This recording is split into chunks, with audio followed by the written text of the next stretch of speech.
Friends, welcome to Flying Casual. Today is an important day in history. So important, Holly, that I actually put a pause on my Jane the Virgin binge. Yeah.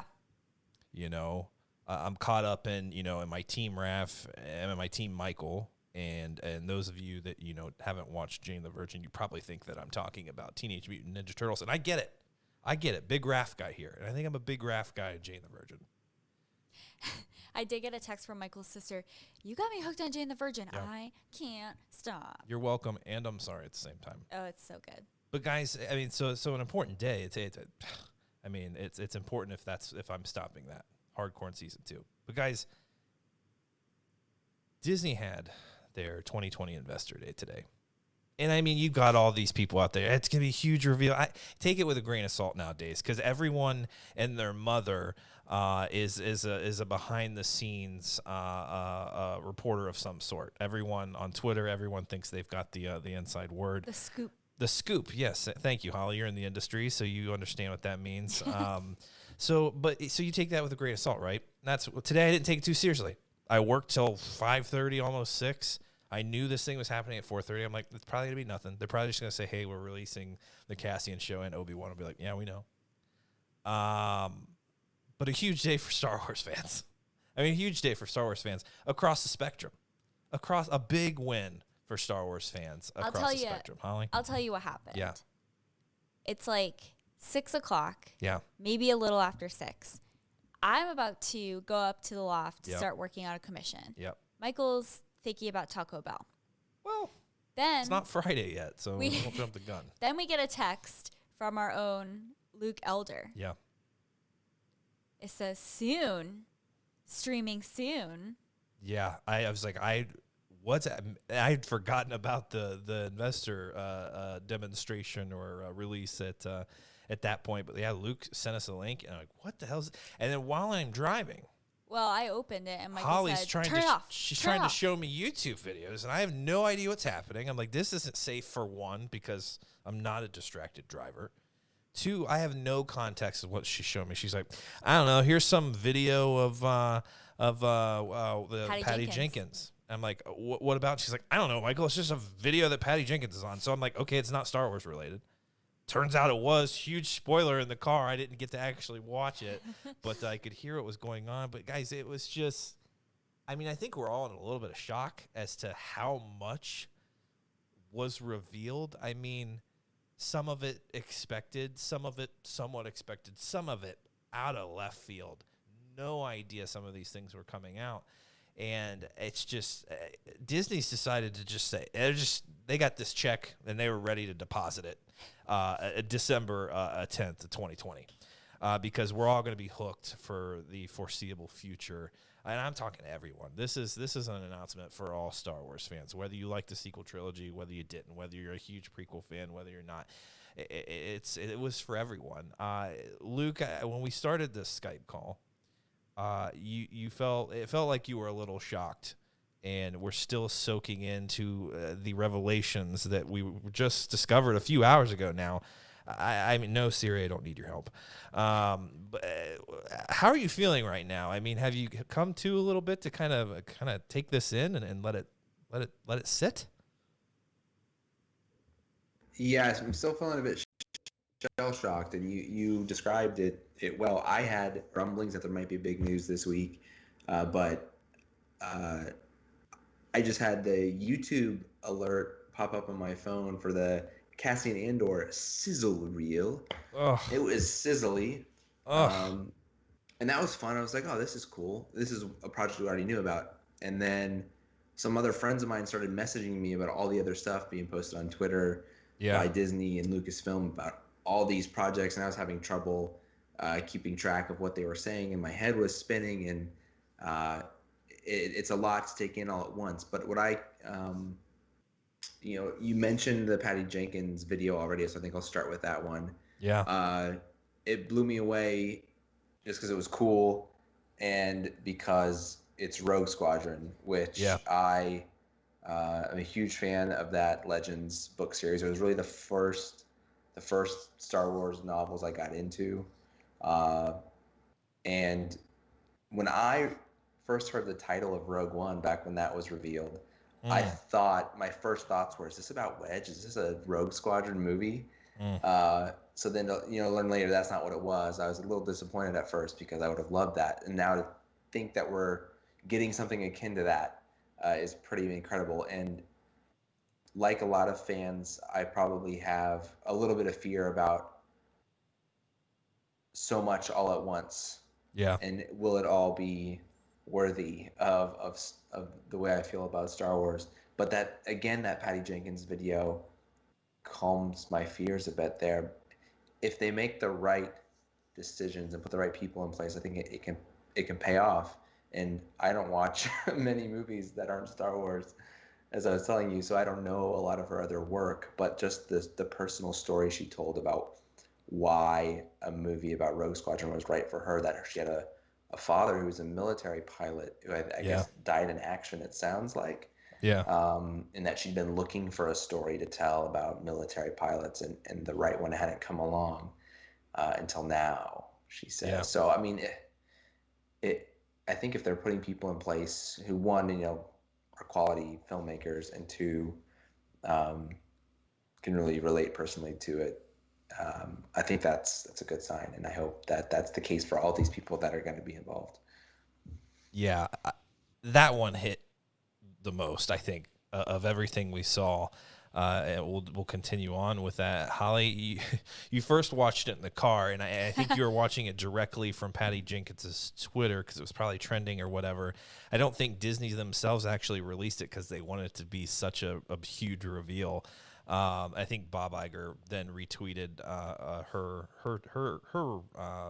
tweet. Um, what did you think? It felt super genuine. Yeah. Like, Oh yeah. it wasn't.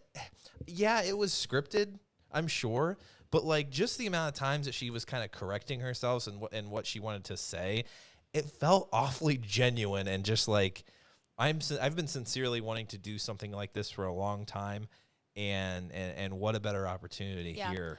I think that Patty Jenkins is awesome. I think that everyone saw that with Wonder Woman. I think that was Yeah. an extremely popular movie. Yeah, And she has a lot of vision. I think Yeah. she has good vision. I think she's very authentic. Mhm. I think she has a lot of pride in what she does. absolutely. And I think that when people put their heart and soul into a project, you can tell. Yeah. And that's what she does. Yeah. So I'm really excited about this. I Yeah. love Patty Jenkins. I think she's great anyway. Yeah. But I think she has a lot to give, and I think she has a real story to tell, Yeah. and I think she's going to do a phenomenal job with this. I think Yeah. that it hits very close to home for her because, like Luke was saying, her dad died when she was just like a little girl, Yeah. and I think that was something growing up that her family had to figure out, as do any family, as does any family that loses a parent or, a sibling or something to things like this.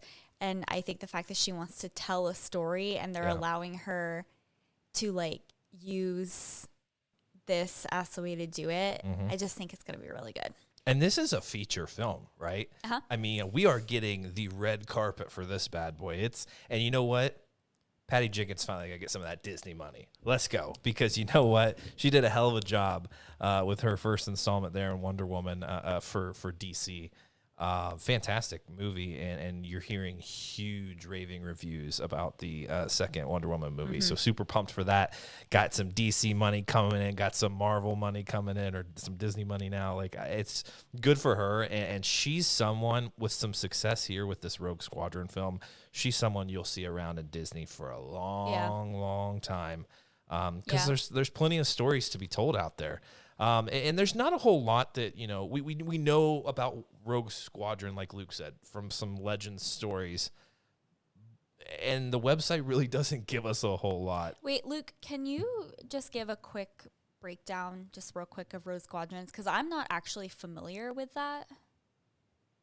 Yeah, it's a great Legends novel series with Wedge as the main character as Rogue leader, and it takes place after Return of the Jedi. There's a great stretch where they're actually liberating Coruscant, which hasn't been liberated yet. A really fantastic sort of complex plot around how they do that, and how one of the admirals or moffs who's still around is this woman, Izard, and she's very tricky, like an Admiral Thrawn type character, and she actually sets a virus loose on the planet as the Empire evacuates to kind of leave this mess for the New Republic once they actually liberate the planet. And then the book carries on, and it leads into eventually them becoming less of just a fighter squadron, and they actually become this like ground forces spy group, in addition to being pilots in some of the later books. There's like 8 or 9 of them in the old Legends series, and there's eventually a Jedi emerges from the group of pilots and stuff, and things like that. It's I really enjoyed them. And Michael Stackpole, who was the author who started the series, and then Aaron Alston wrote some of them as well. But Michael Stackpole, I think, was the very first comment on Patty Jenkins' video, so it was really cool. I don't know if they gave him like a heads up, so he got the timing right, and he was like the first one on. Bring him on for some of the story. I don't know. Maybe it's some, to honor the past. I love in this video. If you haven't seen it, go to her Twitter page and watch it because it's really great. And like Michael said, you feel like they told her like, hey, like generally speak about this project and why you want. Like why you wanted to be a part of it, but you could tell what she's saying is coming from her. Yeah. She's not reading it off a script. They're not lines that she memorized. She doesn't need that. Yeah. But I love as they're filming it, she's kind of doing something, but it's up close and you can't tell what she's doing. And then she gets up and she walks away, and you realize she like puts a helmet on, and you realize that she's getting ready to get into one of the jumpsuits. Yeah, one of the jumpsuits, and she's boarding her ship, and it's one of the rebel ships, and I just think that is so awesome. And was she rollerblading before too? She was, because like, let's go. She likes to go really fast. And I've never thought about rollerblading at a airport like that on a runway. That sounds awesome. I'm down. And I saw some Cessnas out there with the X-wing. That was cool. I will also say this. I know I've said this on the podcast before. Usually, like, ships and battles like that's not really like my space. Holly. I'm not super into that kind of thing, but I do love what she did with Wonder Woman, and I just think that having her be the one running this movie is going to make at least me more interested to see it. Yeah. So I really like that. It's exciting, and there's a lot that they can do here. This could be an opportunity, like Luke mentioned, with the Legends material that we have references for. I mean, there's a lot that they can do with that. We don't have a ton of story about Wedge. We don't have a ton of story about this Republic post return. So I don't know. This it probably won't be directly from the stories, but it's definitely going to be an inspiration for them, and you're going to get some of those awesome characters. And who knows? We could even get some Coruscant material. We haven't been back in a long time. We've heard references of Coruscant since the prequels, but we really don't know what's going on.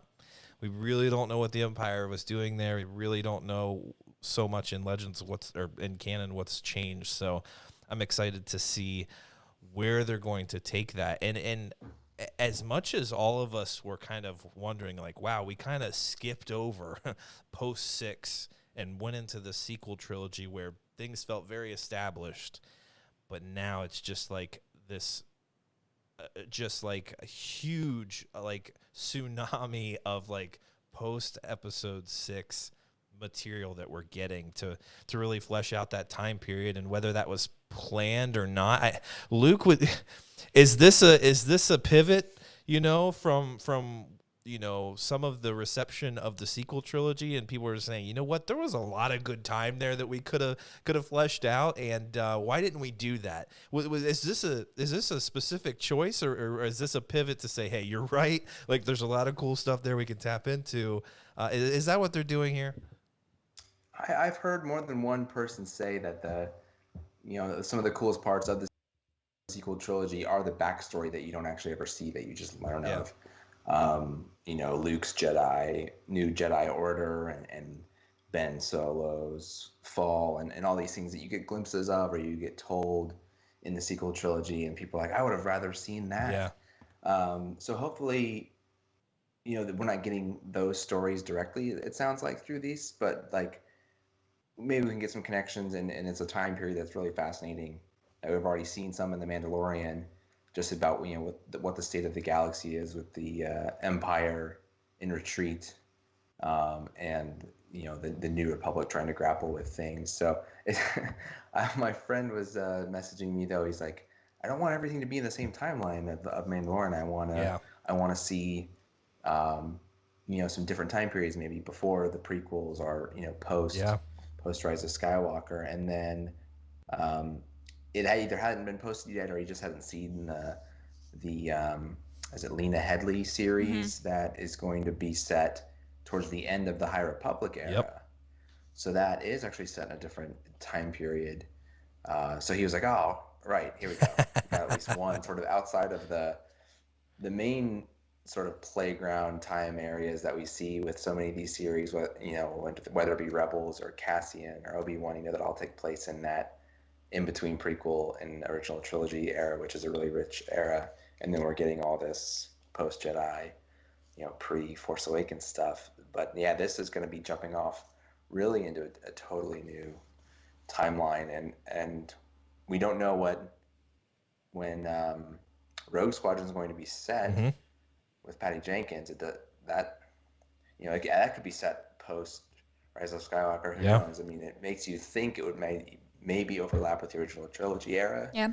But there's not any details other than her rollerblading and putting on an orange jumpsuit. So nothing that indicated where we were going, story we were going to hear, and that's that. I think that's great. And it did feel though it felt like with a lot of these releases, it was at the end of the description, it was takes place during the time of the Mandalorian, which also you can say generally, does that just mean post episode 6, like a few years after, or like a decade or so after? Because we don't really know how long that time. I mean, we're jumping, it seems like weeks, if not months, and maybe years even at some point. So we're not really sure where that could be. We just know it's kind of post 6, a very rich era here that we're definitely delving into. Let's go to the next big one, guys, because we started talking about it before I pressed record, and I tell these guys, stop talking about Star Wars if I'm not recording it. What was it? Because it's too rich. It's too rich. It needs to be recorded for eternity. Not sent out into the ether where only the three of us and Chewie hear it. Let's talk about the Obi-Wan Kenobi series. Oh, yeah. Because, I mean, as much as we already knew, it's an Obi-Wan series. It's called Obi-Wan Kenobi. Pretty original. We all knew this was coming. And then they drop the bombshell. Hayden Christensen's back. He's back. And yes, we have been talking about it. We're not so surprised that they're bringing him back to reprise his role. We're surprised by the fact that December 10th of 2020, they're telling us that he's coming back, and then that it's not some massive reveal in the show. We have a limited series, 6 episodes. Keep it in. Just keep it until it airs. I think that would have been the show is amazing. The show is about Obi-Wan. It's not about Darth Vader. It is. But what a juicy little present for every Star Wars fan that exists. And is this a little to appease some of the naysayers that aren't fans of what's happening? Sure. We all really hoped it was happening, but Luke, am I wrong? Maybe this could have been a nice reveal. Like, we know Vader's going to be in it, but keep us guessing for a little while. Am I wrong? No. My feelings precisely. I'm over the moon that Hayden's being brought back. I think it's wonderful for him. The speculation all along with this series is, will Vader be in it? I was 80% certain he would be in some capacity. Yeah. But yeah, I want more Baby Yoda moments. November 2019. I know. I didn't watch that one before work. That was back in the day when we went to an office physically. And I remember I watched 10 minutes of the episode before leaving for work that morning, just to squeeze a little bit in, just to get a feel for what it was going to be like. And I remember, I think, talking with you, who might have already watched the full episode, Michael, in the morning, and then talking with Kelly at work as well. And he had done the same thing as I did, where he'd watched just a few minutes of it before going to work, and then we caught the rest that evening. But not knowing anything about Baby Yoda, and then the reveal at the end of that episode, one of the most amazing moments of television or a movie I've ever had. Yeah. And I have loved season 2 of Mandalorian so far, but unfortunately, all the big characters that were added to the season were spoiled through the reports and the rumors, and they were great. I still think that Ahsoka episode is my favorite episode of the series so far. Yeah. So it didn't ruin it for me, but I didn't have that moment of just like wonder and amazement that either a new character that I was familiar with got brought in a different way, or that there's this brand new thing that you've never seen before. Yeah. And obviously, like we know Vader. I mean, but I would have liked to have turned on Obi-Wan in late 2021, early 2022, maybe, and had maybe you hear the breath before you even see the image of Vader or something in a scene, and to be like, all right, he's here. Yeah. Or like if you cast Hayden too, my friend was messaging me about this. We're gonna see some off helmet action, aren't we? Like, right? I don't think you would announce this if you weren't, right? Like if this was just even if these were, and that's what I'm starting to think. I think first they're getting out ahead of it, right? We got all these leaks, we got all these people calling this crap, and you're right, Luke. It takes some of the fun out of it. Like I still love the hell out of it, but then I'm just like, okay, yeah, I knew that. It's awesome, but I knew it. And we wanted Hayden to come back in some capacity to represent Vader, and rather than the few seconds of time he got to wear the suit, like let's let him tap into that dark side, that we were seeing there in episode 2, and really let him play with a little more. I mean, you don't have George Lucas kind of running the shots. Let him play with a little. He's a good actor. Let him play with it. And phrasing, Holly, where are you? It must be late. And so I think they're getting out ahead of it, and then it's just there's going to be a lot of Vader in this, right? I mean, I feel like if this were just going to be a brief, see him draining out of the Bacta tank or whatever moment, maybe that would be it again. I don't know. It's kind of cool. Or in his meditation chamber moment. I don't know if we would announce that right now. I just feel like we're going to get a lot more Darth Vader in this series than I think any of us were expecting, Holly. I mean, how does that make you feel? If that's the case, we had some issues with it, right? We maybe wanted some flashbacks, but now that confirmed, unless I'm reading a spoof article, Hayden Christensen is in the Obi-Wan Kenobi series. Disney punked us all. I was actually so worried. There was so much happening, it felt like we were being punked. Like, let's mess with Star Wars fans. Well, every time I read an announcement from Star Wars, Michael was like, who said that? Yeah, I was got to verify those sources. I was like, listen, it was Star Wars themselves. Okay. First of all, everyone in the group is like giving me a hard time because it's Hayden Christensen and everyone knows how I feel, just like superficially how I feel about him. Yeah. But it's funny, people are tagging me in it and people are like, hey, Holly, like this is just for you, like whatever. But I think for real, good for Hayden Christensen for coming back to this, because I know that he had a really hard time after the prequels. People didn't treat him right. People were mean to him. Yeah. I think, people were saying really nasty things about him. And I think for Hayden to come back into this fandom after the way that they treated him, I think that's very big. Yeah. And so that I'm excited for that. And to me, that means that this role was a good enough role for him to agree to come back to. Yeah. And you know what? That started with him showing up at Celebration. That started with him, I'm sure, coming out of his comfort zone saying, boy, it's been a long time since I've been around this. Yeah, comes out, receives a standing ovation. People are just applauding the hell out of him because you're right. People feel for him. He gave a hell of a performance for what it was. And guys, don't forget, he's up there with Samuel L. Jackson, Natalie Portman, Ewan McGregor, huge names, fantastic actors. It's just the way this thing was executed. It's the way they were directed. Do we know who's directing this? That hasn't been announced.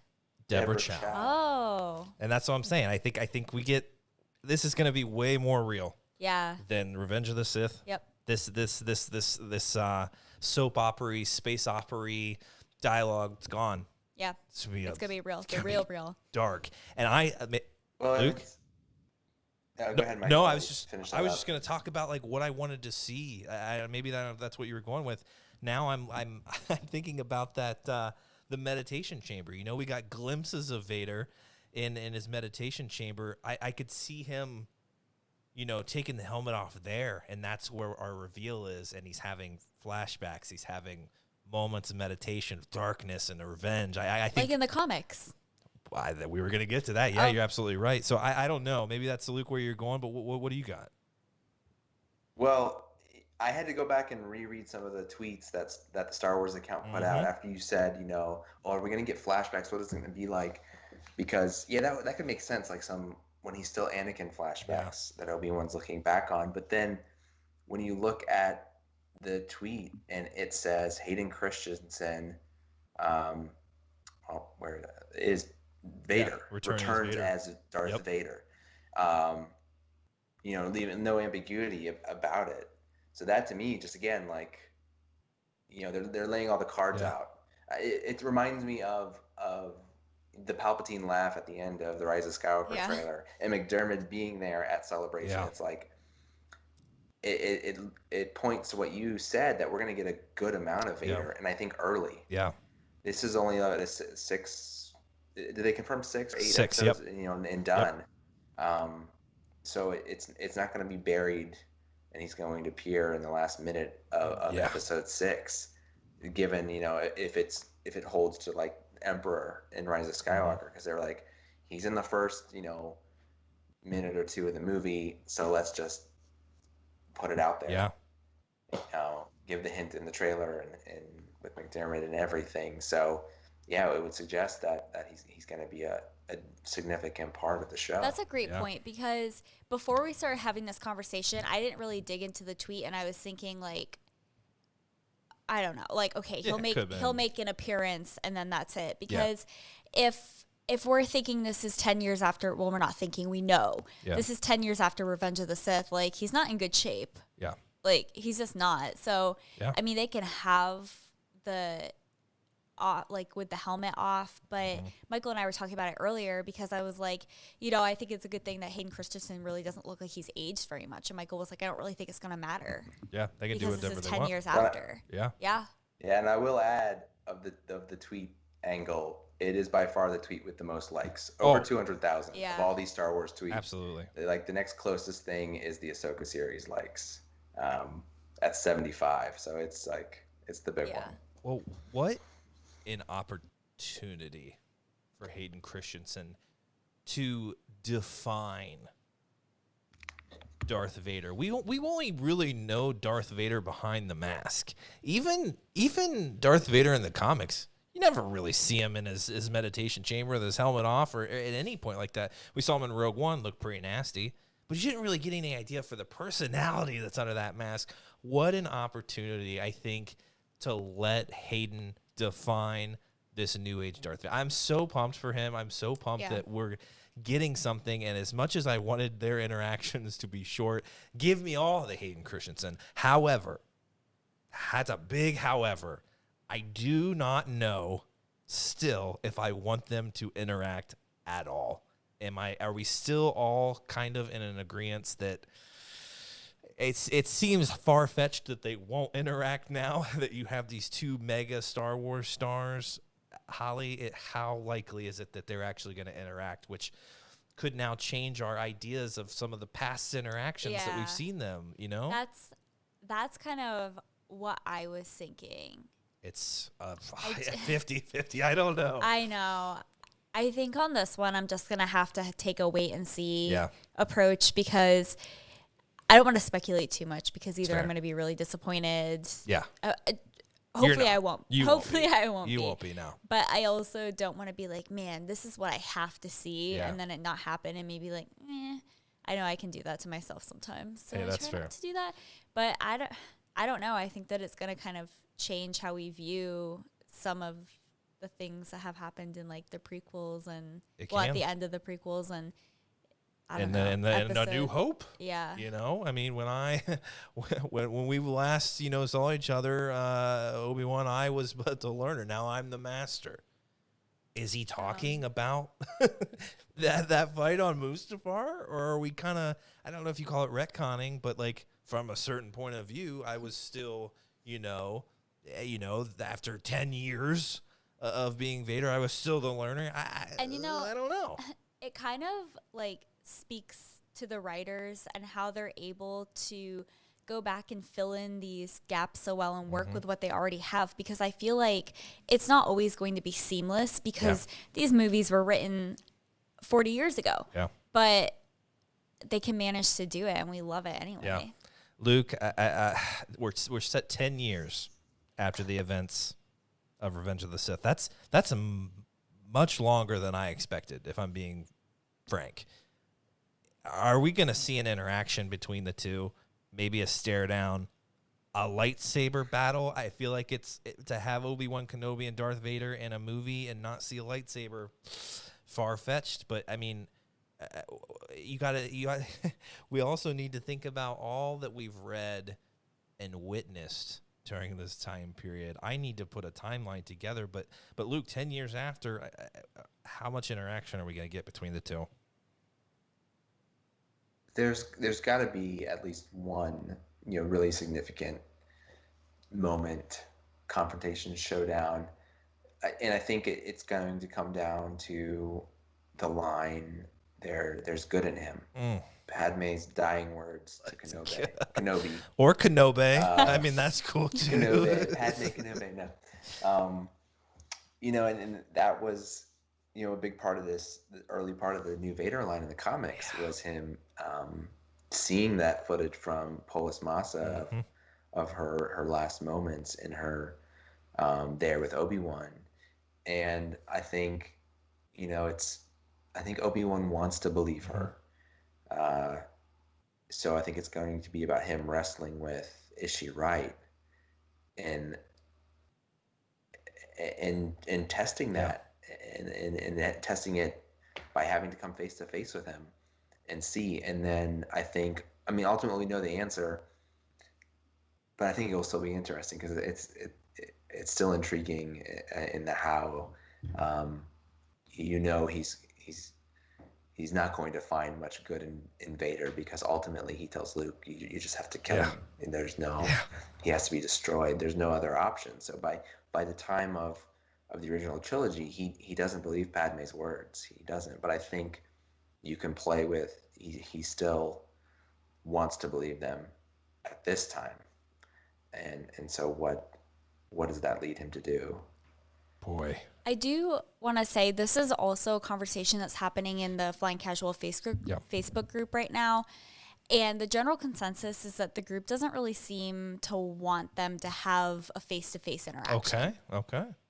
I think that a lot of people are worried that it's going to ruin, as Wade said, the reunion in A New Hope. And I guess that is like a delicate... It is. Very delicate. And that's what happens when you're going to go back and you're going to fill in story, and you want to tap into these actors that are in their prime and they're willing and capable of fulfilling this role. It's delicate. It's dangerous. It's dangerous. But I think you just got to trust the writers. Yeah. You just have to. I'm also curious to see if this changes the minds of anybody who... there's a big conversation or a big discussion on Twitter that's been ongoing.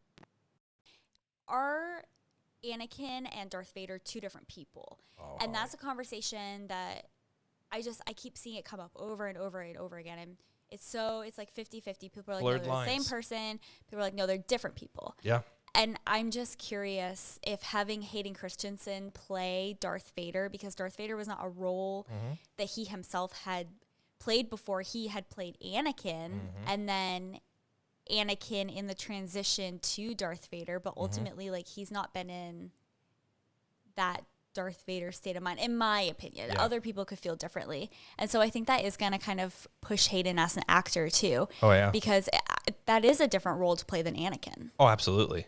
But I think There's going to be an opportunity for just a dual personality here, like you're talking about Anakin and Vader.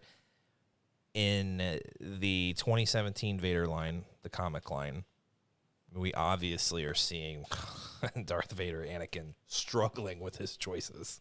I mean, I'll forever be captivated by the one page where he goes to Tatooine.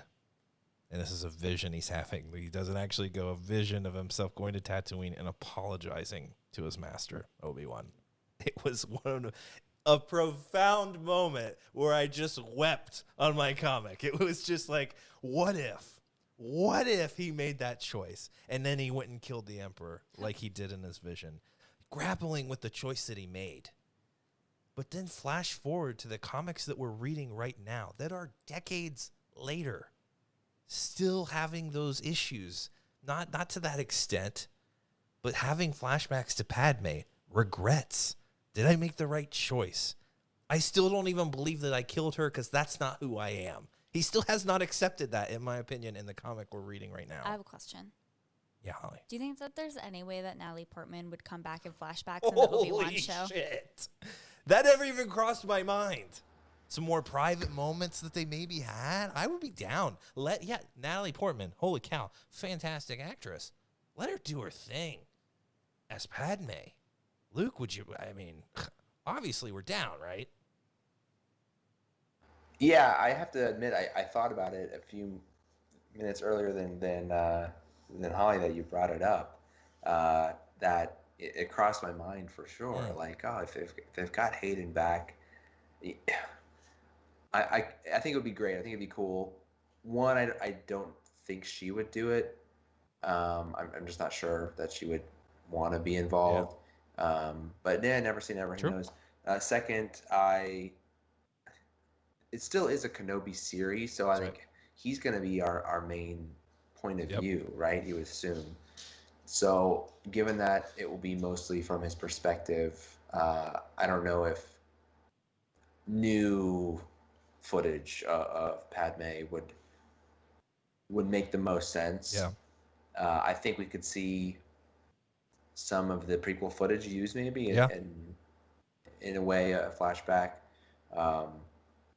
But yeah, I'm leaning towards, I don't think it's likely, but I'd be down if it turned out to happen. Well, I'm hoping Disney just hits up the guy who edited together the Obi-Wan has PTSD clip, because that guy did some magic with some previous clips of Star Wars and put some dramatic music to it, and also wept watching that. If that guy can do it, we are going to be children weeping watching this 6-part confined series, and I'm so glad that it is. I don't want any more. Show me some epic tale of Obi-Wan dealing with everything and depression and Anakin and his PTSD and just growing accustomed to this suit. I am so looking forward to being a comic book reader and it paying off like I know it's going to. We've read so many Darth Vader comics now, so many lines now, and I want it to flow so well together, and I think it's going. I cannot wait. It's crazy because they're what we've seen are so far different in time. We're kind of right in the middle of what we've seen, so it's going to be really interesting to see where he's at. And I'm sure there will be some we'll see some kind of inner, I don't know, fussing in the Empire, because there's a lot going on and people trying to rise in the ranks, and we'll see how Vader kind of is like, wait a second, I thought I was the Emperor's right-hand man. Maybe I should go apologize to Obi-Wan Kenobi for almost killing him. Ochi. What's Ochi doing? I mean, he's somewhere, right? So I cannot wait. I can't believe that we've talked this much about this Obi-Wan show for as much as we already knew that it was happening, that it was limited. And what we want and expect, and then the bombshell of Hayden confirmed, and it's just like, hey, we could talk about it for hours. I'm blown away. On Twitter, I saw that Star Wars, when they announced Hayden, they put a little video with it, and I was like, ooh, what's this? It's like a 3-second clip of sand blowing across the screen and then landing on the letters that spell out Obi-Wan Kenobi, which I loved. It made me think of Infinity War. It made me think dark. It made me think Tatooine. It made me think that I don't know. They're giving us There could be hints. there could be bombshells. So they could literally drop huge bombshells in this limited series, and it changes everything. It could change everything. Everything that we thought we knew about Star Wars and in this time period and the characters that we love, it could be blown up into something great. Mind blown. I don't know.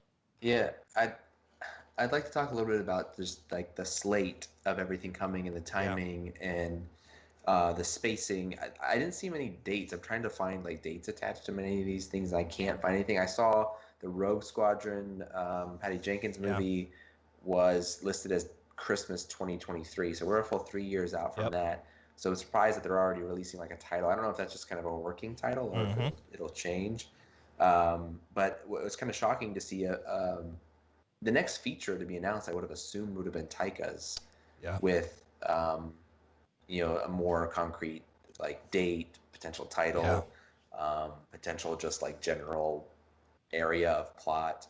But they put out a tweet saying Taika's gonna have a great movie still, so he's still on board.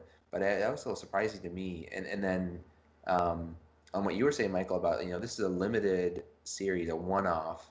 Cassian is supposed to be as well, and they revealed in that sizzle reel that it's 12 episodes, so a longer one maybe. Cassian's like supposed to be a one-off, I believe, and Obi-Wan's a one-off. So the balance of like which one of these are going to be like long-running series versus just one-offs can help with maybe some of the like feeling that it's going to be a lot. I think Ahsoka is probably going to be more than one season. And then, gosh, there's some of the animated stuff which we haven't talked about. The Bad Batch little trailer thing they released looked cool. You can't really tell what's going on, but it looks like it's going to pick up right kind of where the Clone Wars left off in the timeline, and looks pretty cool. I didn't get a chance to watch the Bad Batch one. We'll have to do it. Maybe we'll talk about it tomorrow night or something, because, Luke's right. Like, if you're trying to get something out of that trailer and know what the hell's going on, and are they fighting, the other troop? We have not. You cannot tell. You cannot tell. I don't remember who it was. Somebody on Twitter, I don't know, E.K. Johnson maybe, tweeted and was like, so are they the bad guys?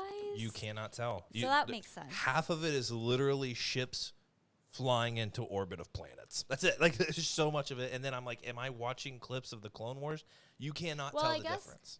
I haven't seen it, so I don't know. Just based on what you're saying. If this is taking place after the Clone Wars ends, I guess it's possible they would be fighting the other clones because Order 66. And that was the big question. Yeah.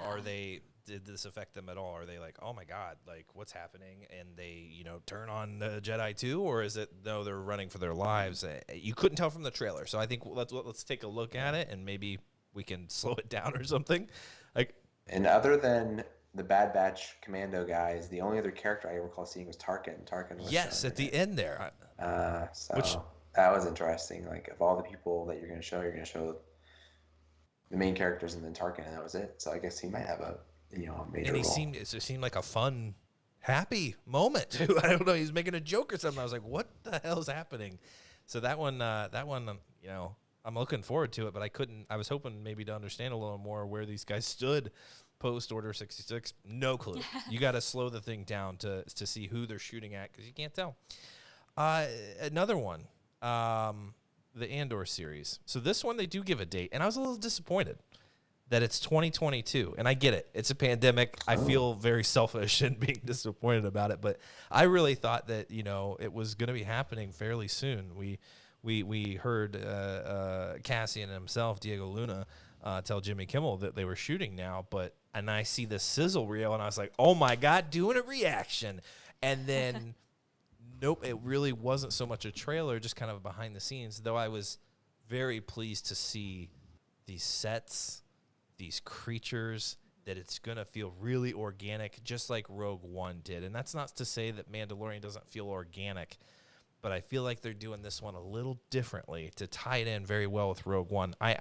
Of everything, as pumped as I was there talking about Obi-Wan, I am so ready for this series, and I've surprised myself. Yeah, and Diego Luna is an executive producer on this series, which is awesome. Fantastic. It is. he knows the character so well because he's played him. And he's a huge Star Wars fan. You can Big definitely tell. I wasn't, when I walked out of watching Rogue, I was blown away. I loved it. But like Diego Luna wasn't really why I loved it. It's taken me time to watch it over and over and be like, man, he killed it. He killed it. And I'm now more pumped than anything to watch this series and see him kind of continue that and to have some humor. I was hoping to see a little humor with K2. Didn't get it. But hey, save it. I'm down.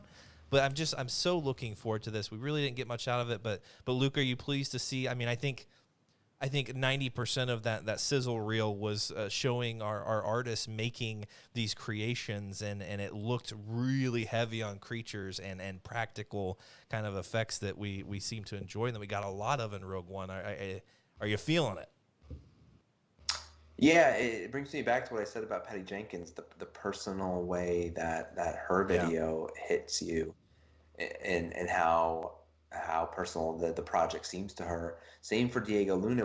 I loved when he talked about this bittersweet feeling he had going to the premiere of Rogue One, because he knew his character dies and that this was going to be a one-off, and he was done and he was out of Star Wars, and so we're talking about his joy, his thrill at getting to come back to the character and give the backstory more.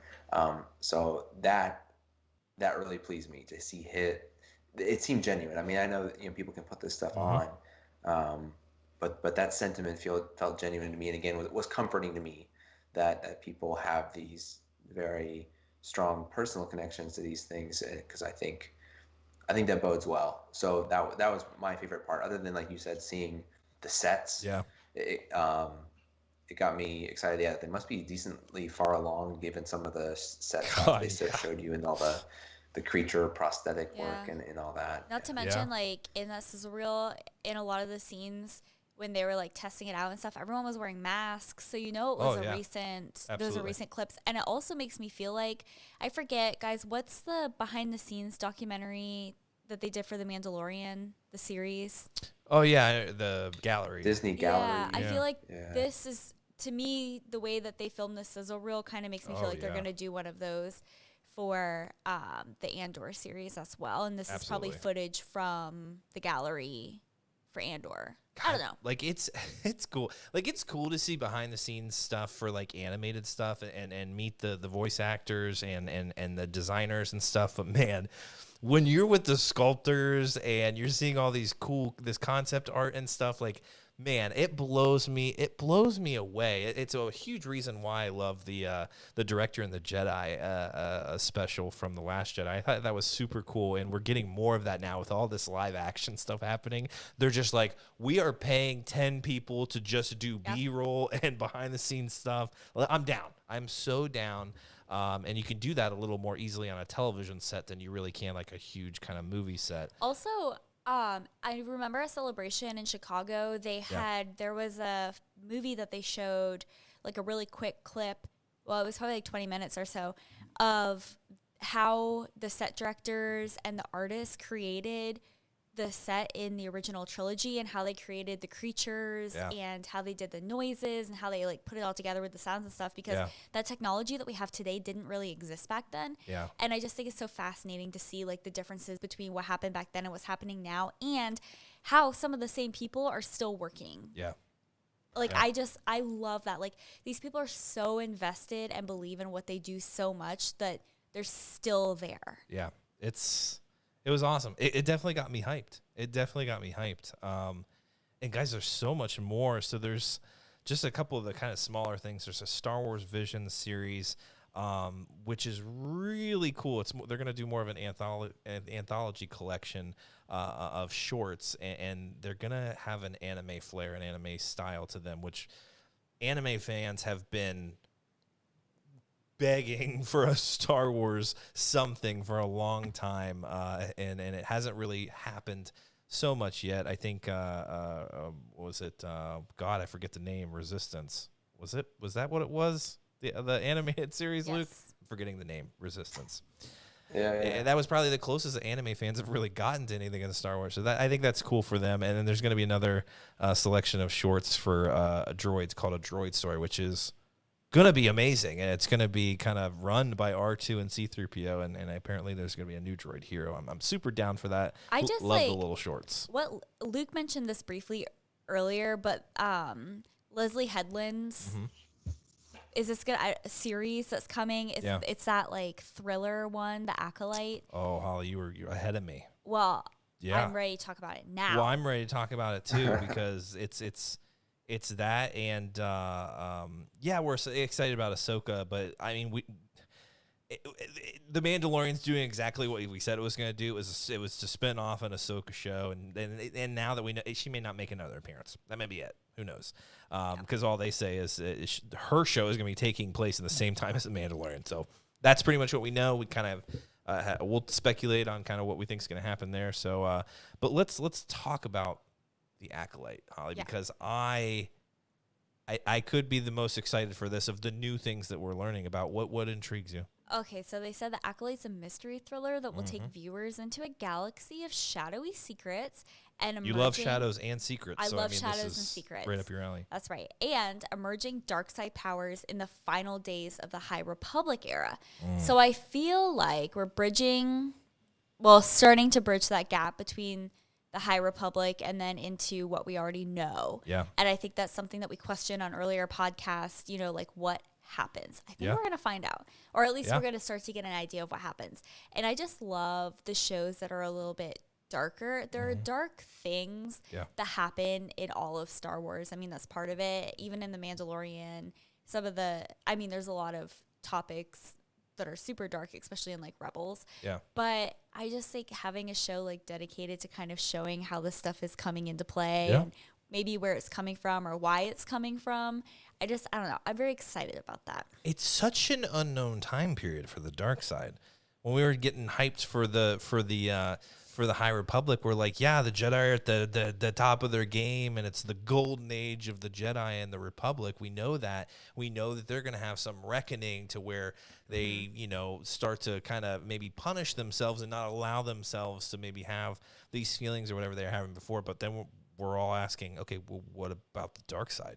Yeah. We got we got the Nile, we've got these other folks that are out there that are big baddies, but they're not necessarily our very well known opponents. Well, and the show is called The Acolyte. Yeah. So it's like, is this someone new or like a new group that we don't know about, or is this going to be any of the groups that we just mentioned? This is like the Sith. I don't know. Because we think about. And all of our speculation comes from our knowledge of the EU and Legends material of the old Sith Empire and then the Rule of Two. And then from then on out, it was really just a couple of people that seemed to be practicing and that harnessed all this dark side energy. And that's why they're so powerful. But it's like, it's a big galaxy. A lot of people that probably coveted and worshipped that dark side energy from long ago, and it wasn't just Palpatine, it wasn't just Plagueis, it wasn't just these big Sith lords from the past. I just learned today, I started reading the Rise of Skywalker novelization and like a chapter and a half in, like I literally just learned that like Palpatine's harness is actually something that was used by a Sith king like way back, and that's canon. So I'm like, I feel like there's so much about this stuff that I'm just like, I've never heard of any of this. Holly, there was a Sith Emperor that literally consumed the energy of its planet to gain power. Like there's weird stuff that's happened in the past. So yeah, it's gonna be interesting to start creating a foundation for some of this dark side lore and knowing what it becomes eventually. But like, just kind of out. I just want something so different from what we've ever heard. Luke, are you excited about the Acolytes? It is a little dark, but like Holly said, they're calling it a thriller. Is that, Holly? Was that not a true crime? It's a mystery thriller. That's pretty interesting. Yeah, I think it's a big thing that you brought up the Plagueis word, because when we look at these things that are often a territory we really know little about, we can't help but attach to something, some familiar thought, some familiar idea to try to grapple with it. And that's where my head's going. looking up the timeline for their High Republic era, it says anywhere from 300 years prior to the Battle of Yavin to 100 years prior to the Battle of Yavin. So that's really not that far off from Episode 1 territory, because Episode 1 is, doing the math, 30 some years before Battle of Yavin. So we're talking about 70 years before Episode 1 could be the tail end of the High Republic. So to me, like, yeah, that I don't know what Pelagis's species is in new canon, or how long lived he might have been, or if this creator, Lena Headey, would bring in a connection like that, or if she was just given full reign to do whatever she wanted, and if she wasn't like a prequels EU nerd, maybe she doesn't care about Plagueis. But that's the only thing my mind can go to at this point, knowing nothing else about this thing, but it being suggested there's going to be maybe some dark side energy to it, to the mystery part of it, perhaps. Could some character be stumbling across some plots that Plagueis is putting in motion in these time periods? Yeah. Ollie, we may have that mystery podcast that you always wanted. Guys, I have been talking about a true crime Star Wars crossover since we started this dang podcast. You may have to do investigations into this show. I don't know. Hey, this is unexplored territory, right? So it is, and the only thing we know when we hear acolytes, you think kind of these dark side worshippers, followers, those that like kind of covet these legends, so to speak. So you had in the Aftermath series, we heard reference to them, and they were seeking relics of Vader and all these people, and then we hear in the Rise of Skywalker novel that on Mustafar there's acolytes there guarding the Wayfinder or whatever, maybe Vader's temple. The remnants of it there. It's really all we really know, unless there's something that I'm missing there. So it is open-ended, a huge shock. I thought this was we were kind of wondering, like, okay, we were going to get into the dark side, kind of what's going on when everything's so great in the Republic, and it seems like this could be the kindling here that's gonna ignite something really epic. Have either of you? I mean, the dog, anybody? Have either of you read the chapters of the High Republic stuff that's been released yet? Nope. We're gonna have to do that. I know I haven't. I already love the High Republic. Okay. I don't know. I'm just really excited about it. Something new, and that's what I've been saying that I wanted. I think it's great that we're getting this other content. Ahsoka, Obi-Wan, Andor's kind of new. I think that's all great. Yeah. But I'm like excited for like new. No, absolutely. Something else we haven't even mentioned, it's this Rangers of the New Republic, which I was so pumped about, because this second season of The Mandalorian, we're seeing these X-Wing pilots, and you're kind of getting glimpses of like the New Republic and like what they're trying to do, and it doesn't seem like maybe they're as well established as we all thought the New Republic was. And now it's like, okay, but all they tell us is Rangers of the New Republic, a new original series set within the timeline of The Mandalorian. Okay, cool, but I'm down. But I would love to hear more about the struggle and recruitment. And how are you going to convince these people to join a cause, that's caused so much destruction in the past? And not everyone was on the side of the rebels. So having these folks creating a new government, it's going to be difficult to convince. Cara Dune, great example. Really struggled. Eventually, it seems like she joined there, but lots happened. So I'm kind of excited to see more about just generally what's going on. And I think this could be a series that kind of gives us a little bit of that backstory. It was a little disappointing that, we're just, hey, there's this New Republic, and then it immediately blows up in the sequel trilogy. You're like, okay. And then the Aftermath trilogy comes along. You get some hints of it, but nothing really to kind of flesh out and say, here's what it was, and here are its problems or whatever. So I'm excited for that. Is there anything else? I don't think we're missing anything. Is anything else? The Lando show. We didn't. The say Lando about. show. A surprise. I'll say. I mean, none of us knew anything about it. I think a lot of people were pushing for a Solo 2, which I'm down. Yeah. I think that's awesome. Maybe some potential here in the Lando show to continue that relationship. Yeah. I'm not sure. I'm assuming Childish is coming back to reprise his role. Luke, it seems like that has to be. I can't imagine Billy D coming back and doing a full series. This is America. This is America. Yeah, yeah. I would love to see Donald Glover back. As excited as I am about all these announcements, I have to take certain things with a grain of salt because, again, we were told that Rian Johnson was going to do maybe a whole trilogy of movies, and his name is nowhere to be found. Dan and Dave from Game of Thrones were signed on to do a whole slate of movies at one point, and they're gone. So when I see like Cassian has sets and there's filming, it looks like going on and everything, and we know like Obi-Wan's happening very soon. Ahsoka is definitely happening with the spin-off of Mandalorian. Bad Batch happening. Looks like it's probably pretty much done. And I bet it's going to come out next year. Other than like maybe Amanda season 3, maybe the only thing we get for 2021. So, Holly, I think we'll have time to dig into High Republic because I don't think there's going to be a lot of 2021 content in terms of shows or movies. So there's certain things that seem a lot more concrete. And like, this is going to happen. But there's other things that seem like they fall closer to the Rian Johnson trilogy, Dan and Dave from Game of Thrones movies category, where it's like, doesn't this sound great? It's 3, 4, 5 years off in the future. So who knows if a year from now it's still on the board. This all seems like a bigger deal than some of those earlier announcements. So maybe I'm being a little harsh on it, but the Lando one seemed to be kind of the least far along in the process from some of the other ones. So I guess it did have the creator showrunner type figure attached to it, Justin Simeon. I don't know.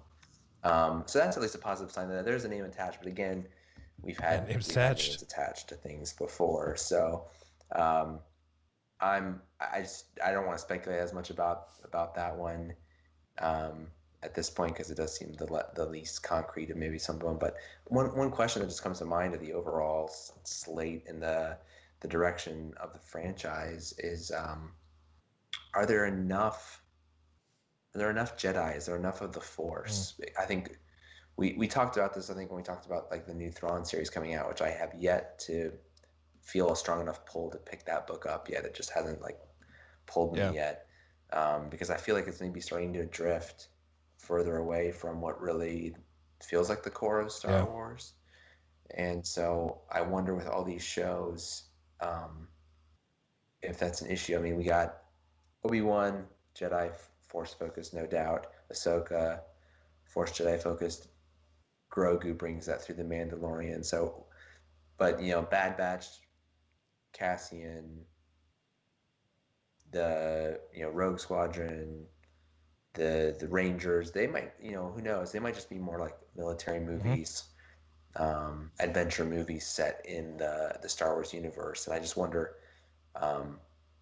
it's always in my mind like what that balance is going to be of how much Force, how much Jedi do you need for it to still feel solidly Star Wars? Are you off in this different place that's just kind of got some of the window dressing of Star Wars, but doesn't really have the heart of it? I think that maybe on one of the podcasts in the near future, we need to revisit that question that I think we asked a few months back, which was like in the casual council, I think, what does Star Wars mean? Yeah. Like for something, a book, a movie, a TV show, for it to feel like Star Wars, what does it have to have? And that Star Wars, that not good versus evil, but like that Force, that mystical, je ne sais pas, or je ne sais quoi.